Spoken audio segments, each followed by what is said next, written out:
Assalamualaikum warahmatullahi wabarakatuh. Perkenalkan, nama saya Ajeng Nur Fitriani dengan NIM 211110109, jurusan Hukum Keluarga Islam, Fakultas Syariah 5D. Di sini saya akan mereview materi hukum acara peradilan agama dan pengalaman pembelajaran saya selama belajar hukum acara peradilan agama. Peradilan agama. Peradilan agama ialah suatu upaya yang mencari keadilan untuk menyelesaikan masalah orang yang beragama Islam melalui lembaga kehakiman menurut perundang-undangan. Lalu ada asas-asas peradilan agama. 1. Ada asas personalitas kehakiman.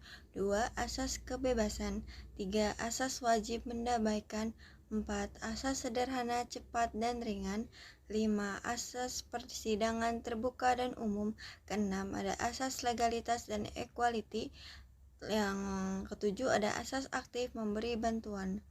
Lalu ada sumber hukum. 1. Ada HIR, 2. ada RBG, 3. BRV, 4. BW, 5. RO, dan yang terakhir ada 6. Ordonansi dan lain-lain. Lalu ada kewenangan peradilan agama. Kewenangan ialah memutuskan atau melegalkan sesuatu. Kewenangan juga ada beberapa jenisnya loh. Ada perkawinan, wasiat, hibah, zakat, ekonomi syariah, dan lain-lain. Lalu ada gugatan permohonan.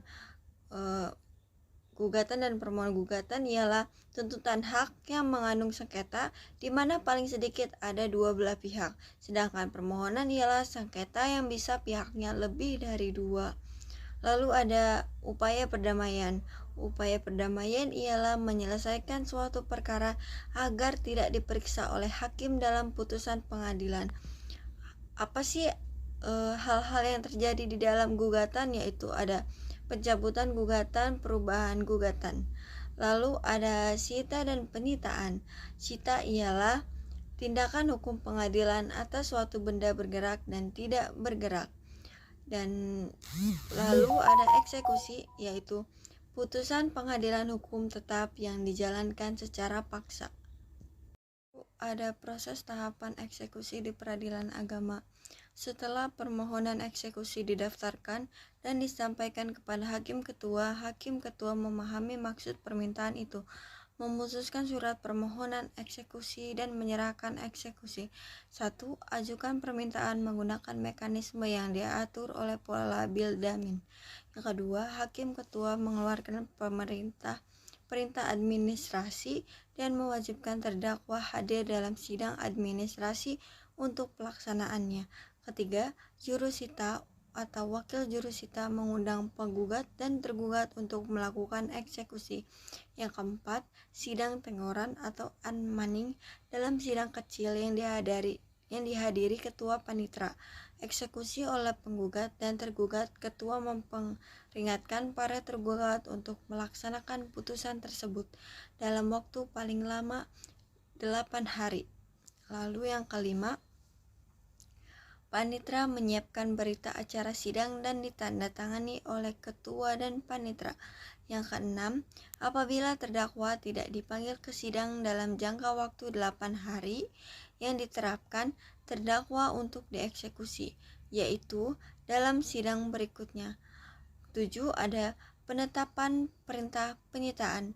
Wajib apabila tidak dilakukan perintah penyitaan. Yang ke-8, apabila pelaksanaan harus dilaksanakan melalui kantor lelang, harap ikuti petunjuk di bawah ini.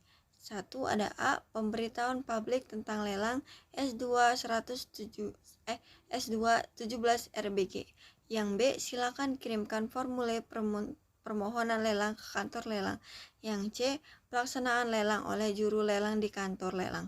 Yang D. Berita acara lelang disiapkan oleh juru lelang. Yang ke-9. Pelaksana membuat protokol penegakan hukum yang ditandatangani oleh pelaksana, para pihak, dan saksi. Pengalaman pembelajaran saya selama belajar hukum acara peradilan agama ialah saya tahu tentang asas-asas, tentang upaya-upaya yang dijelaskan oleh ibu dosen. Lalu saya belajar tentang apa itu pengertian peradilan agama dan sebagainya. Saya juga senang mendengar ibu dosen menjelaskan tentang isi-isi dari acara peradilan agama itu seperti apa, surat-surat isi surat gugatan itu seperti apa dan sebagainya, serta contoh-contoh peradilan agama itu. Saya juga belajar banyak hal tentang hukum acara peradilan agama. Terima kasih banyak kepada ibu dosen yang telah mengajarkan materi hukum acara peradilan agama kepada saya dan teman-teman saya. Jika saya ada kurang sebagai mahasiswi ibu, saya meminta maaf. Cukup sekian dari saya. Wassalamualaikum warahmatullahi wabarakatuh.